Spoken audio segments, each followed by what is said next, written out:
오늘 이 새벽에 저는 너희도 거룩할지어다 라는 제목으로 잠시 은혜를 나누도록 하겠습니다.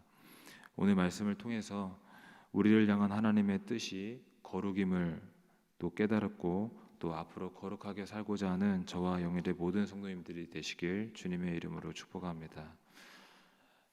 먼저 13절의 말씀을 다시 읽어보겠습니다.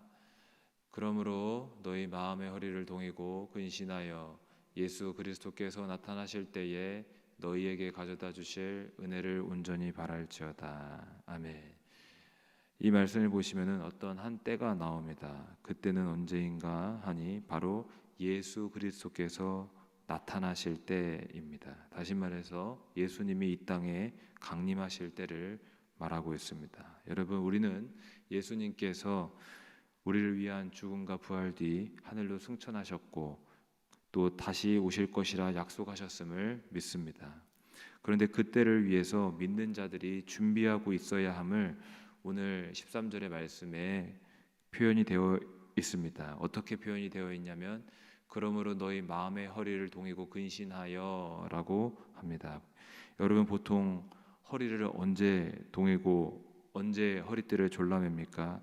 무엇인가를 준비할 때 허리띠를 졸라매고 허리를 동입니다. 뭔가를 맘먹고 하기 전에 마음을 가다듬으면서 잠시 흘러내렸던 바지춤도 지켜 올리고 허리띠를 졸라매는 것입니다. 그러니까 베드로 사도는 허리를 동이라는 표현을 써가면서 성도들에게 마음을 가다듬으라고 하는 것입니다. 또 근신하여 라는 이 말은 정신을 차리라 라는 말인데, 즉 마음을 가다듬고 정신을 차리고 예수 그리스도께서 나타나실 때를 준비하고 있으라 이렇게 말하고 있습니다.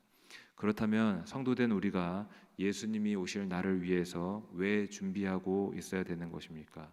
그 이유는 그날의 은혜와 구원을 받기 위해서입니다. 13절 하반절에 보시면 나오듯이 너희에게 가져다 주실 은혜를 온전히 바랄지어다 라고 기록되어 있습니다. 성도는 주님이 주실 은혜를 바라보고 있어야 되고 그 은혜를 받는 자가 될 수 있도록 자신을 잘 준비하고 있어야 되는 것입니다. 사실 주님이 오실 그 날은 마냥 은혜의 날이 아닙니다. 사실 심판의 날입니다. 오늘도 우리가 사도신경을 통해서 우리의 신앙을 고백했던 것과 같이 하나님 우편에 계시다가 저리로서 산자와 죽은 자를 심판하러 오시리라 라고 고백했습니다. 이처럼 주 예수님께서는 다시 오시는 그날에 주님께 순종하지 않는 자들, 불경건한 자들에게 심판과 형벌을 내릴 것인데, 그날이 심판의 날임을 보여주는 말씀이 데살로니가 후서 1장 7절 하반절과 8절에 잘 기록이 되어 있습니다. 데살로니가 전서 1장 7절 하반절과 8절 이어서 한번 읽어보겠습니다. 주 예수께서 자기의 능력의 천사들과 함께 하늘로부터 불꽃 가운데 나타나실 때에 하나님을 모르는 자들과 우리 주 예수의 복음에 복종하지 않는 자들에게 형벌을 내리시리니. 7절에 분명 보았던 것과 같이 주 예수께서 하늘로부터 나타나실 때에, 그리고 8절에 하나님을 모르는 자들과 우리 주 예수의 복음에 복종하지 않는 자들에게 형벌을 내리시리니, 분명하게 그날이 심판의 날이다라고 기록이 되어 있습니다. 여러분, 예수님께서 이 세상에 다시 오실 날은 심판의 날이기 때문에 혹 우리가 우리의 죄악 때문에 심판과 형벌을 받는 날이 되지 않도록, 오히려 반대로 그날이 예수님으로부터 구원을 받고 은혜를 받는 날이 될 수 있도록 우리가 마음을 가다듬고 허리를 동이고 근신하여 준비하고 있어야 될 줄로 믿습니다. 사도 베드로는 예수님이 다시 오실 그 날에 잘하여도다 충성된 종아라는 이와 같은 칭찬과 은혜와 구원의 날이 될 수 있도록 잘 준비하고 있으라고 말하면서 어떻게 준비할 것인가를 말합니다. 바로 순종과 거룩에 대해서 이야기를 이어가고 있는데 14절 한번 읽어보겠습니다. 너희가 순종하는 자식처럼 전에 알지 못할 때에 따르던 너희 사욕을 본받지 말고. 아멘. 여기 보시면 순종하는 자식처럼이라고 기록하면서 주님 만날 준비로서 순종에 대해서 말을 하고 있습니다. 여러분, 우리는 하나님 앞에서 마땅히 순종하는 자녀의 삶을 살아야 될 줄로 믿습니다. 그리고 전에 알지 못할 때에 따르던 너희 사역을 본받지 말고라고 하면서 하나님을 알지 못할 때 그토록 중요하게 여기던 내 사리사욕, 내 욕심과 내 욕망에 대해서 본받지 말고 따르지 말고 경계할 것을 말하고 있습니다. 그런데 여러분, 왜 욕심과 욕망을 본받지 말고 경계할 것을 말하고 있을까요? 왜 이것을 강조하고 있을까요? 왜냐하면은 우리가 하나님 앞에 순종하는 데 있어서 가장 큰 적이 있다면 외부에 있는 게 아니라 우리 마음속, 우리 욕심, 우리 욕망이기 때문입니다. 욕심이 별거 아니라고 생각하고 욕심이 내 속에서 꿈틀꿈틀거릴 때 제어하지 않으면 그 욕심이 커져서 결국 죄를 짓게 만들고 사망에 이르게 만들기 때문입니다. 예를 들어서 음욕을 제어하지 않으면 그 음욕이 나중에 걷잡을 수 없이 커져서 다른 여자 혹은 다른 남자와 간음하기도 하고, 또 만일 탐욕을 제어하지 않으면 그 탐욕대로 마음을 흘러가는 대로 냅두다가 결국 걷잡을 수 없이 남의 것을 훔치기도 하고 남의 것을 속이기도 하고 남을 속이기도 하고 온갖 죄를 짓게 되는 것입니다. 그러니까 욕심부터 제어하고 욕심부터 이겨야 우리가 죄를 짓지 않을 수 있다라는 것입니다. 그래서 야고보서 1장 15절에 보시면 잘 아시는 말씀대로 제가 한번 읽어드리면, 욕심이 잉태한즉 죄를 낳고 죄가 장성한즉 사망을 낳느니라 하여 욕심을 키웠더니 죄를 낳았다. 또 그 죄가 커져서 사망, 결국 망하게 되었다. 이런 말씀입니다. 그러므로 여러분, 나를 천국까지 못하게 하는 제일 큰 적은 외부에 있는 게 아니라 내 욕심, 내 욕망인 것을 기억하시길 바랍니다. 그래서 그 욕심이 커져서 나로 하여금 죄를 짓지 않도록 여러분 욕심을 제어할 수 있기를 주의 이름으로 축복합니다. 우리의 힘으로 할 수 없기 때문에 주의 성령이 우리 속에서 우리를 도우셔야 되기 때문에 성령 충만함을 날마다 기도하시기를 주의 이름으로 축복합니다. 이렇게 베드로 사도는 욕심을 따르지 말라고 권면하면서 성도가 어떻게 살아야 한다고 말합니까? 거룩한 삶을 살아야 한다라고 말을 하고 있습니다. 15절의 말씀을 읽어보도록 하겠습니다. 오직 너희를 부르신 거룩한 이처럼 너희도 모든 행실에 거룩한 자가 되라. 아멘. 이 말씀을 보면 성도들이 거룩한 삶을 살아야 한다고 말씀하고 있는데, 거룩한 삶이란 깨끗한 삶, 구별된 삶, 세상과 나뉜 삶, 이런 삶을 말하는 것입니다. 여러분, 더럽고 추악한 죄악과 이 세상에서 구별되어 하나님 앞에서 깨끗이 살아가시는 저와 여러분 되시길 주의 이름으로 축복합니다. 그런데 눈여겨볼 것은 누구처럼 거룩한 자가 들어갑니까? 상반절에 나온 것처럼 오직 너희를 부르신 거룩한 이처럼이라고 말합니다.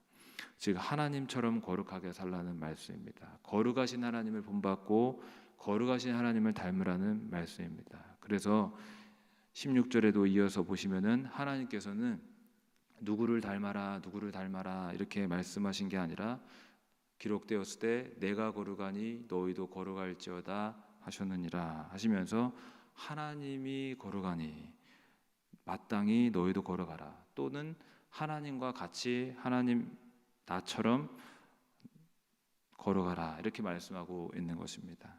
여러분, 우리가 거룩한 삶을 목표로 삼았을 때 기독교의 위대한 성인들, 바울이나 다니엘이나 이런 위대한 인물들을 모델로 삼을 수도 있습니다. 혹은 훌륭한 목사님들을 거룩한 모델로 삼을 수도 있을 것입니다. 물론 그런 일은 바람직하고 매우 옳은 일입니다. 그런데 하나님께서는 성도님들에게 도전하시기로 내가 거룩하니 하면서 하나님이 거룩하시기 때문에 마땅히 거룩해야 하고, 또 하나님처럼 하나님과 같이 의롭고 하나님처럼 사랑하라고 말씀하고 계시는 것입니다. 따라서 여러분, 하나님 앞에서 나의 삶을 돌아보시고 혹 불경건하고 깨끗하지 못한 것, 혹시 세상에 더러운 것이 내 안에 있다면 회개할 것은 회개하고 거룩하고 경건한 삶을 추구하며 나아가시기를 예수님의 이름으로 축복합니다. 그렇다면 마지막으로 어떻게 우리가 하나님을 닮고 하나님을 본받을 수 있겠습니까? 제일 중요한 것은 하나님의 말씀을 가까이 하고 계속 묵상하는 것입니다. 하나님의 인격과 성품은 당연히 하나님의 말씀 안에서 제일 잘 드러나기 때문입니다. 우리가 어떤 사람의 인격을 볼 때에는 그 사람의 말을 보면 됩니다. 그 사람이 말이 허황되고 거짓되고 혹은 또 그렇다면은 그 사람의 인격도 그러하구나 합니다. 또 반대로 어떤 이의 말이 늘 하나님을 찬양하고 누군가를 세워주고 누군가에게 덕을 끼치는 그런 말을 한다면 참 인격이 좋구나 판단합니다. 마찬가지로 하나님의 말씀을 통해서 우리는 하나님의 인격을 보고 하나님의 성품을 보고 하나님을 닮아갈 수가 있는 것입니다. 여러분, 하나님의 말씀을 가까이 하시며 하나님을 닮아가시기를 주의 이름으로 축복합니다. 말씀을 정리하면서 우리를 향한 하나님의 뜻은 거룩함입니다. 하나님의 뜻은 이것이니 곧 너희의 거룩함이라 라는 말씀도 있고, 또 내가 거룩하니 너희도 거룩할지어다 라는 말씀도 있고, 성경은 늘 하나님의 거룩함으로 채워져 있습니다. 그리고 그 거룩함을 담고 본받으라고 말씀하고 있습니다. 여러분, 그러므로 이와 같은 삶이 될 수 있도록 우리의 욕심을 제어하시기를 주의 이름으로 축복합니다. 우리가 기도하며 성령 충만함으로 욕심을 이겨나가시고 또 하나님의 말씀을 늘 가까이 하시며 주님을 보고 주님을 듣고 주님을 닮아가시기를 예수님의 이름으로 축복합니다. 기도하시겠습니다. 살아계시고 거룩하신 하나님, 이전 알지 못할 때에 우리가 쫓던 사욕들, 우리의 욕심과 욕망들을 이제는 버리고 하나님의 말씀을 따라 하나님과 같이 의롭고 사랑으로 살아갈 수 있는 우리의 삶이 될 수 있도록 도와주시옵소서.